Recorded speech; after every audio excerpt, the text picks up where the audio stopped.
Excuse me. What in the world are you thinking? Mean Gene, the first thing you need to do is to tell these people to shut up if you want to hear what I gotta say. Oh, I'm so fucking full. Oh my God, I shouldn't have done that. I shouldn't have done that, y'all. So to get up to watch my SmackDown and Rampage to get myself going, I was like, yo, the wife made fried chicken, mashed potatoes, and she made some macaroni and cheese, and she made some corn on the side, a little bit of butter and salt and pepper. And I was like, man, I'm going to have that for breakfast. For breakfast, y'all, because I get up super early to watch these shows the next day. And I am hurting. I am hurting. My eyes were bigger than my stomach. So I'm just sitting here like, oh, I want to take a nap, but I got to go to work. So big mistake on my end. But welcome, everybody. I am K&B the Sexy Ninja for a Paper Saber Universe. And this is the New World Podcast, brother.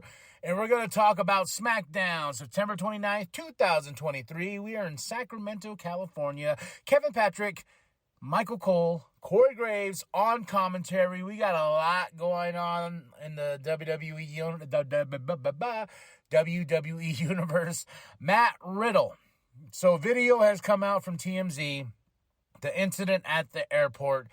He was intoxicated, and it just did not look good. Like, for him and everything like that.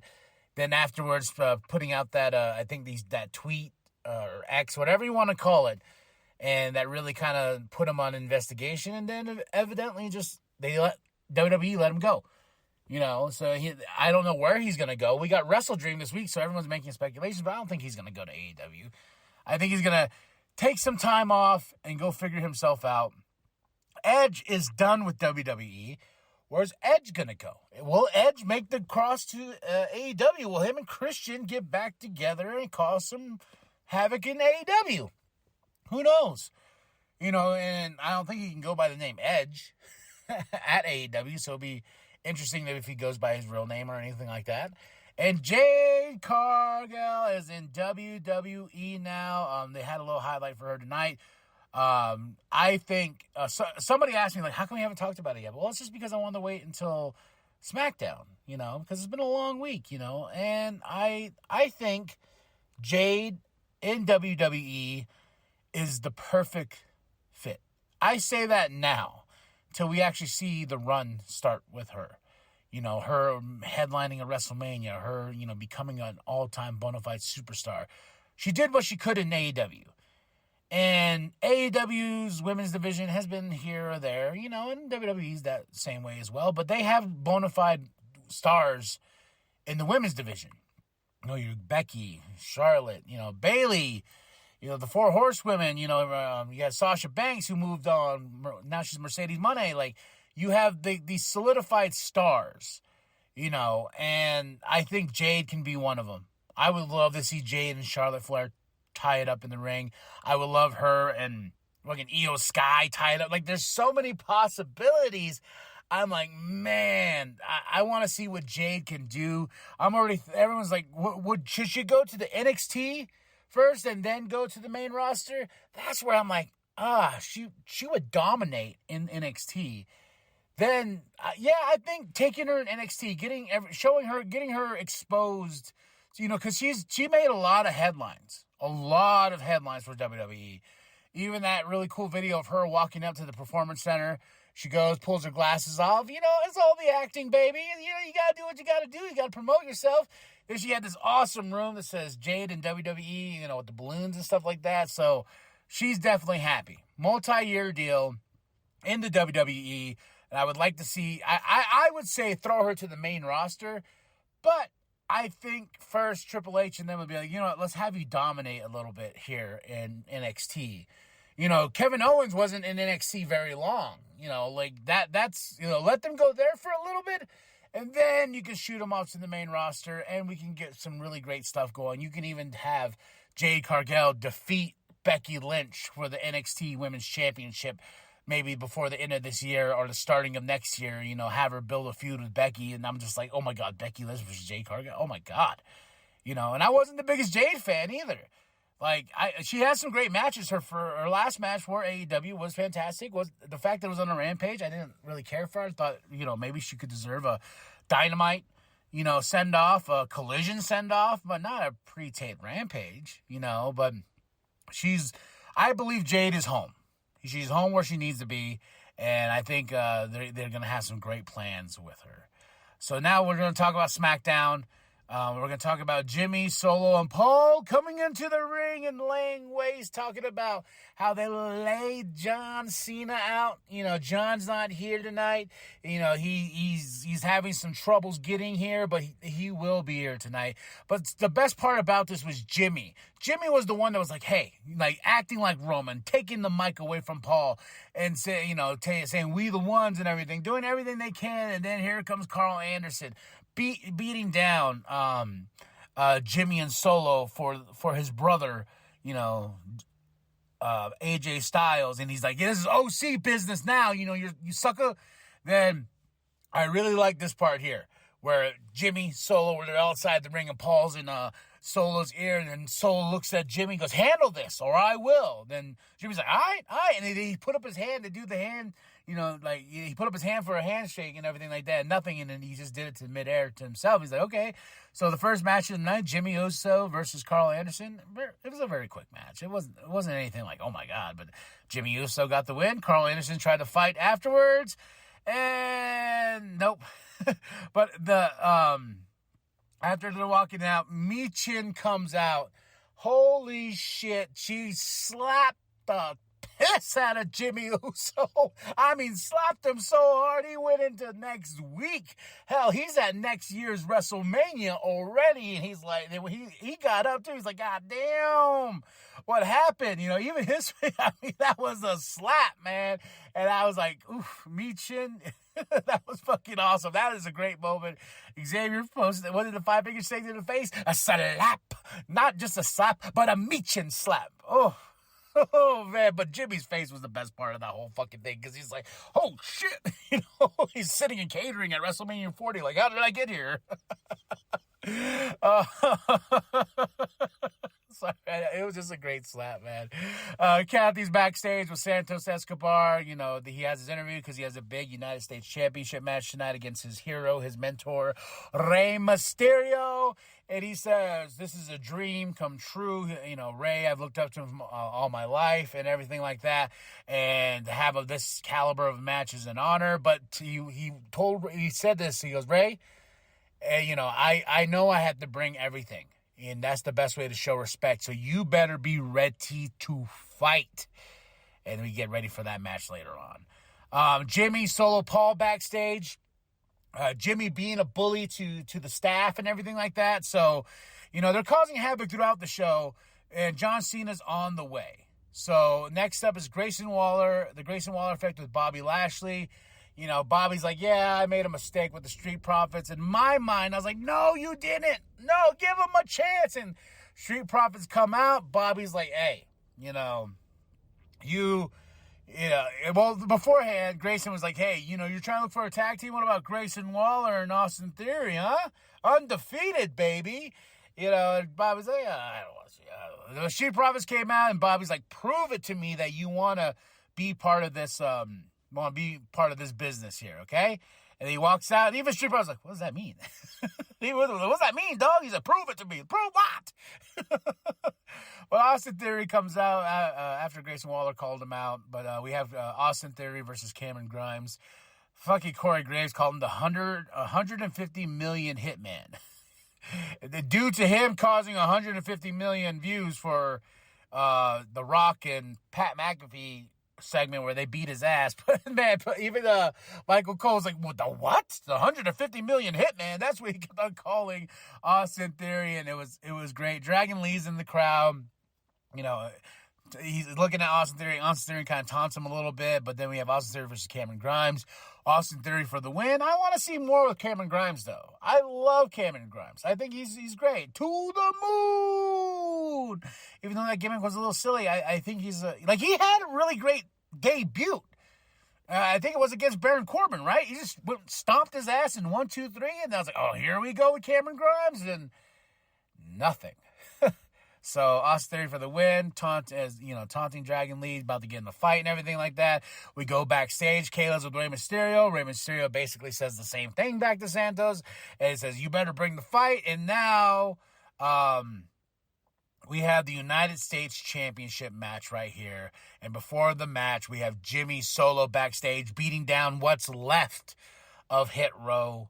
I reached out to some peoples to get some interviews, especially after this release and everything like that, like Top Dollar. I reached out. He's not doing anything until like January or the end of December or something like that. Respect. I don't want to be pushy, but that's in the works, and hopefully we can get it to talk to Top Dollar and see where he's going to go to next. But here we go. Jimmy and Solo backstage causing havoc. They, just like I said, putting down what's left of Hit Row. And then we have our United States Championship match. Really fun, really great. Rey Mysterio versus Santos Escobar. And one thing I didn't like during this match was there's a cut too where they're still showing Jimmy and Solo causing havoc. I'm like, no, yes, that's important. That should be in between things. This shouldn't be during a United States Championship match where these two are tearing down the house right now. And Zelina Vega's out there watching on, not picking sides, came out to her own music and everything like that. I was like, when they cut to, I was like, come on, man, I'm watching a championship match here. I don't want to see that. Let them be assholes in the between commercial breaks. So that was my only thing. But after this, Rey Mysterio got the win. Santos looked devastated, and he's like, fuck, and Rey Mysterio gets up and he's like, hey, man, and Santos had a little bit of hesitation because I was like, all right, give me evil Santos Escobar again. This whole lovey huggy LWO shit, I'm like, it's not working for him, and the LWO in general is really not working. I think Santos could be huge if given the opportunity, and he turns on Rey, and we have another United States Championship match, and Santos takes that championship away.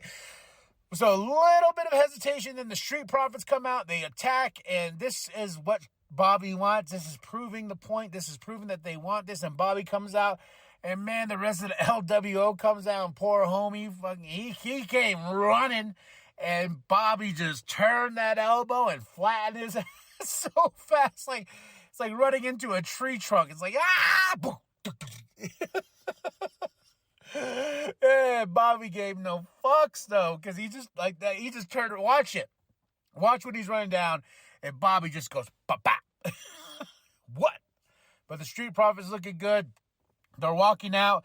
They're back with Bobby. I said, okay, good. We got hugs. We got hands up with each other. Let's keep this going. LWO backstage, they're in the medical bay because they got their asses handed to them. But at Fastlane, we will have the LWO versus the Street Profits and Bobby Lashley. Now we're building the Fastlane. We got No Mercy tonight, Wrestle Dreams tomorrow. I know that's AEW, but still, we're building towards Fastlane. Jade Cargill highlight, this was pretty cool. I was like, oh, okay. Then they had match of the week, Asuka versus Io last week. Great match. That's a fun match right there. But right here, Charlotte Flair versus Bayley, and Charlotte cuts a promo beforehand and tells Bayley, like, yo, what happened? You became a stepping stone while I remained the measuring stick around here. You were part of the 4 Horsewomen. Like, what happened to you, Bayley? And Bayley, she cuts a promo afterwards and everything like that, but she tells her, like, hey, after this, I am going to challenge Io at Fastlane for that championship. And she throws the mic, match starts. Of course, she got a great match right here. And I love her gear. And before this match got started, though, John finally rolls up. And with Grayson Waller says something that made me laugh so hard when he's like, the greatest of all time, but not the greatest on being on time. I thought that was a really great shot at him. But Charlotte Flair versus Bayley happens. Great match. Damage Control's outside. Charlotte Flair for the win. And I was like, oh, my God. Io Sky versus Charlotte Flair at Fastlane? Hell yeah. And then Bayley grabs the mic, and they're like, hey, we're going to end this. We're going to beat your ass, Charlotte. So they all get up, and they're all about to attack Charlotte. And here comes Asuka. You ain't ready for Asuka. She comes out, and she takes the mic and starts like going off in Japanese, and it's awesome and everything like that. And fucking Bayley grabs them, and she has the mic, so she's like, "Yeah, okay, I hear you." And she goes, "I understand." And so at Fastlane, it will be Charlotte Flair versus Io Sky versus Asuka for the championship. It's on, and Io's like, "That's not what she said." And then Corey Graves like, "I didn't know she spoke fluent Japanese," but Bayley did it so well. Like, oh yeah, that's what you want. And I was like, oh my God, it made me laugh so hard. I thought that was one of the greatest things ever. My wife's like, "Are you okay?" I'm like, "No." I was like, well, yeah, this is just great. This is just great shit right here, especially when Bayley did that. Pretty Deadly, yes, boy. The recovery package. Great montage, man. I was laughing throughout the whole thing. This shit had me dying, man. I had so much fun with this. I can't wait till they get back to the ring. And to make it even more the creme de la creme, you have the Brawling Brutes watching on. He's like, "You really should have broke his shoulder more, broken more," or something like that. Oh, man, but Pretty Deadly looks like they're back on track slowly, and we're going to do hashtag Elton Strong. Yeah, thinking about it, it's like MJF versus the Righteous for the Ring of Honor Tag Team Championships. 2-on-1. Then we have John Cena going 2-on-1 with the Bloodline until he got his partner tonight. We'll talk about that in a little bit. Then we got Next Strong over in AEW. Then we have this one, hashtag Elton Strong in WWE. So, and there was some similarities last week too. So, just saying, just putting that out there. It's just kind of weird, the foreshadowing of those two things, of several things, honestly. But John Cena's here. He comes out, calls out the Bloodline. He says, if I have to face him myself, doing his John thing, he says, hey, if I have to face him alone, do you want me to give up? Oh, wait, hold on. This merch right here, see that says never give up? You know what that means. I will face the Bloodline alone. Here comes the Bloodline, and, they start attacking John, and John's outnumbered and everything like that. But guess who comes out? L.A. Knight. Yeah. Oh, my goodness. That place erupted. And even John in his promo said, he goes, it's going to be John Cena versus the Bloodline. It sounds a little lackluster, doesn't it? We need something to spicy it up, and I was like, oh, this has to be huge. And LA Knight comes out, picks up that contract, signs it, gives it to John, and John's best acting abilities are like, LA Knight and John Cena versus the Bloodline? Yes, please. Yes, boy. Or just, yeah. That's going to be a great Fastlane tag team match right there. So John Cena and LA Knight versus the Bloodline. It's going to happen. That's it. That's all. Match of the night, I will say, it was Rey Mysterio versus Santo Escobar. Second to that, Charlotte Flair versus Bayley, and I love the ending of that. And what a great ending with LA Knight coming out to help John. So a lot of stuff going on. The Street Profits and Bobby are back on the same page, so that makes me happy. And, Jimmy and Solo causing havoc all throughout the show was crazy. So tell me what you thought of the show. I give the show a solid 5 out of 5. I had fun. Tell me what you think of the Matt Riddle situation. What do you think Jade is a good fit for WWE? Drop those comments below. Also, too, where do you think Edge will go? Do you think Edge will just stop and just go do what Edge does, his podcasting and stuff like that? He hasn't dropped anything really, but, I think he had an okay run. I think that match with him and Sheamus was a fucking banger of a match, and he had some great stuff going on with his final run in WWE. And we'll see what happens. Wrestle Dream is literally this Sunday. Anything could happen, and I'm wondering if a Mr. Dolph, wink, wink, will show up. So we shall see, unless it's in the clause that they can't wrestle or show up, like how AEW, when they let William Regal go, they're like, hey, you can get out of here and go back to the WWE, but you can't be on TV for a bit. And then, that's how contracts are going to work. That's how WWE does it as well. You know, they have contracts where, like, okay, if you get let go or if something like this happens or you quit or something like that, there's a clause in there that says you can't wrestle for anyone else for like a certain amount of time. So we shall see at WrestleDream. That's the big one, and I know all eyes will be on that. But overall, great SmackDown, September 29th, 2023. Kevin Patrick, Michael Cole, Corey Graves on commentary. That's it. That's all. Hit that like, hit that subscribe, share with your grandma, share with your grandpa, share with the bum down at Walmart. Go to ProWrestlingTees.com/New World Podcast. Get yourself that sweet nWp logo created by Penta X. And that's it. That's all. I am K&B the Sexy Ninja. And remember, the New World Podcast is for life, brother. We're in Sacramento, but LA is here. LA Knights. And LA Knights ready for a fight.